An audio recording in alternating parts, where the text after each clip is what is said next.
IEC. I'm one of the counsellors, and we have our next tips and pointers for you today. For those of you who are new to tips and pointers, this is basically our session where we give you advice about submitting applications to different destinations overseas. So far we've looked at the UK, with things like the personal statement, recommendation letter. And today we have Allison with us, who also works on UK applications with me, and she's also our counsellor for applications for the US. Okay, so here she is. And with this session today, it's going to be a bit of a question and answer session. So these will be questions that Allison is frequently asked, and also questions that I have as a counsellor who doesn't help with US applications. Okay, so I guess one first question would be, how do you actually apply for the US? How does that work? Is it like the US, or is it a very different structure? There are some similarities to the application process in the UK. For example, students do need to apply online, and there are online platforms that the students use in order to prepare and then send off their applications. I think one of the big differences would be that in the UK, there's only one platform, which is UCAS. And within that platform, all of the entry requirements, all of the elements that the universities can ask you for, it's standardized. It's something that's uniform. They all request the same thing of you. In the States, we have multiple online application platforms, the two most used, most well-known being the Common Application and the Coalition applications. There are a few other lesser known, less used platforms, and we also have a large number of universities who have decided to not use any of these online platforms, but create their own application, their own platform, and their own process. So in the case of getting started with applications for the US, apart from deciding which universities you want to apply to, you then need to make sure that you take the time to look into which online platform you need to use for the universities, as well as look at the application within the platform to see what you actually need to prepare and send off for each application, because sometimes the information that we see on the website of the university is not as up to date as what you see inside the application platform itself. Okay, perfect. And in terms of submitting applications, do you have to pay an application fee, like I know you need to in some other countries? Yep, you sure do. So you have to pay an application fee per university. Not per online platform. So within the online platforms and within the specific applications, students will be able to see how much they need to pay when they send off their applications. The price is usually anywhere between $75 US all the way up to $150 US per application. And students will need to pay using a debit card or a credit card in the moment that they want to send their application to the university. Okay, perfect. And what about kind of university entrance exams? To go back to the UK, I know that for the likes of medicine, so students want to do medicine, as well as for the top universities, it's likely that students will need an entrance exam. But other than that, it's not very common. What's the situation like in the US? In the US, it is really common. I'd say in a large number of cases, the students are required to take the university entrance exam, which is called the SAT. The SAT is something that's run by an entity called the College Board. And students who are interested in finding out more about the SAT, maybe seeing some sample questions, learning about the format, seeing when they can sign up for the exam, finding out how much it costs, et cetera, all that information they can find if they go to collegeboard.org. Apart from the SAT, many universities are also going to require students to take SAT subject tests. The College Board refers to them as SAT subject tests.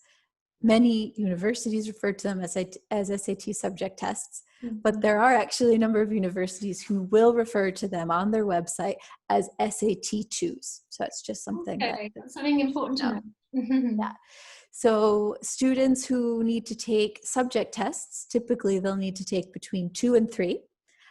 Frequently they'll need to take a maths and maybe a humanities, or a maths and a science. That will depend on the degree they're looking to apply for and the university.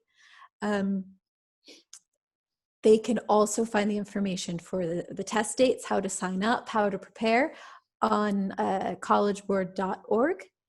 And I would just like to highlight that students should be careful when they're signing up for the SAT and their SAT subject tests to make sure that they're signing up for the correct test. So some test dates include the general SAT and some include the SAT subject tests, but some only include one or the other. Okay, so it's something important to keep an eye out for. What about, sorry to go back to the cost again, but what would the cost of study be, more or less? I know this will probably vary greatly.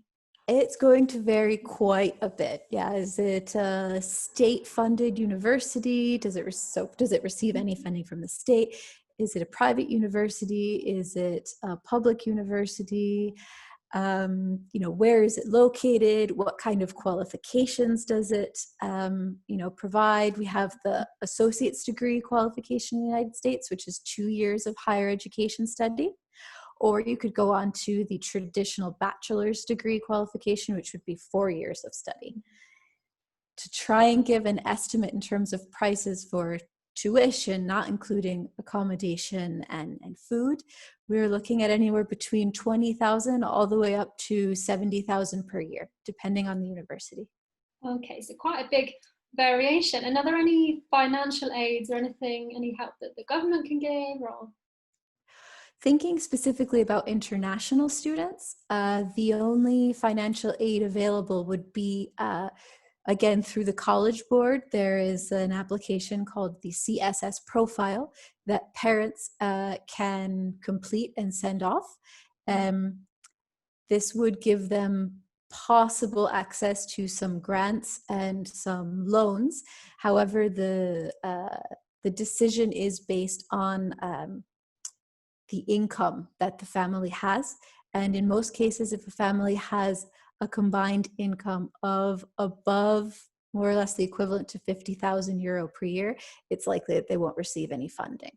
Okay, thank you. And in terms, kind of going back to admission, what information do universities need to make a decision about an applicant? So they're going to need their final grades from the 3 previous years of academic study, not including the current year, so not including their final year of study. Frequently, the universities are also going to want to have predicted grades that the school would prepare for them. That will depend on the qualification that they are obtaining. If they're obtaining A levels, IB, Spanish Bachillerato, but more and more universities are asking for that information, regardless of the qualification. Also, universities are looking for essays, the famous college essay in the US. If students are applying to universities that use one of the more common online platforms, there is going to be an essay component included in that, and that same essay will be sent out to all the universities that participate in that platform. But each university will also ask for additional essays, and that can be anywhere between 1 and 6 additional written essays, and that's something that students should work very hard on because it is quite important. Okay. Yeah, so and there's also, there's also, of course, the official English language exam. And in the case of the United States, the exam that's always accepted is the TOEFL, and that is the one that I would recommend if students are thinking about applying for the United States, although quite a number of them are now accepting the IELTS. There is still a pretty large number of them that will not take the Cambridge Advanced or Proficiency. Okay. And just taking, all these things into account. It's quite a lot to familiarize yourselves with.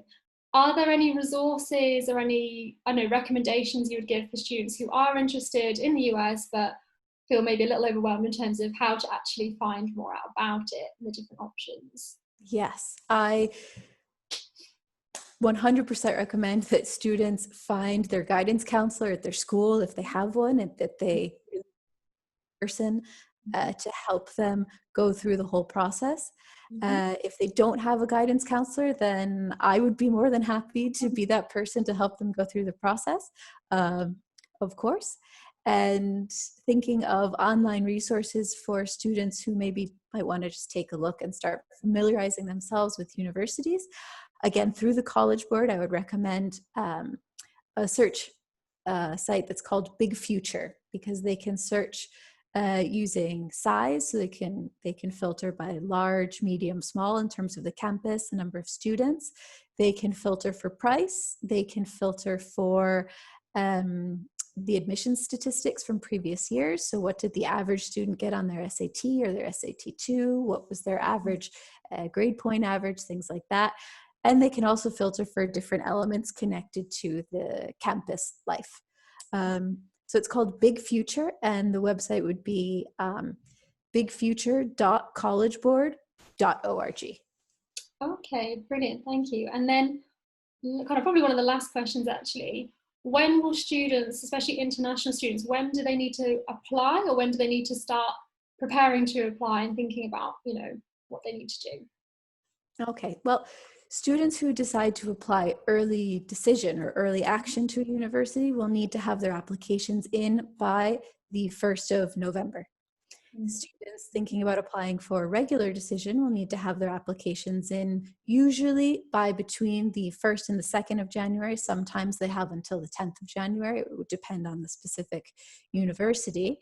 And just as a side note, the UC system, seeing as it is one of the more famous and more solicited systems, they have their own timings, completely separate from the rest of the country, and their deadline is November 30th. Okay, perfect. Right, well, I think, oh, sorry, one last comment. Sorry, just thinking about when students should start, because I forgot to answer that before. Students who are in their penultimate year of study, they don't want to get started with this process any later than January or February of that penultimate year of study. So if we're thinking about Spanish students, that would be getting started in January or February of primero de bachillerato. Okay, perfect. So you do need quite a bit of time then in order to start preparing. Actually, that's something to important to bear in mind. So yeah, thank you for the session today. That was really useful. As Alison has said, honestly, if you are interested in the US and you do want to have, I don't know, a personal kind of session to begin to have a look, well, not necessarily look at options, but to begin to familiarize yourselves more with the US, then please feel free to get in touch with us via our website. So any questions you have, we are more than happy to help. Okay. Right. Well, thank you for having me, Sarah. No, thank you. No, I have also learned a lot during this session, so thank you very much. And no, the US is a really great place to go and study, but it's true that you have to be very, very well prepared. So yeah, as Alison says, whether it's with her or with a coordinator, it's important to get started as soon as you can. Definitely. It can be some hard work. It can be, but it's worth it in the end if that's a destination that you're really interested in studying at. Perfect. Okay. Right. Well, thank you again, everyone, and I'll be with you next week for our next tips and pointers. Okay. Thank you. Bye. Bye.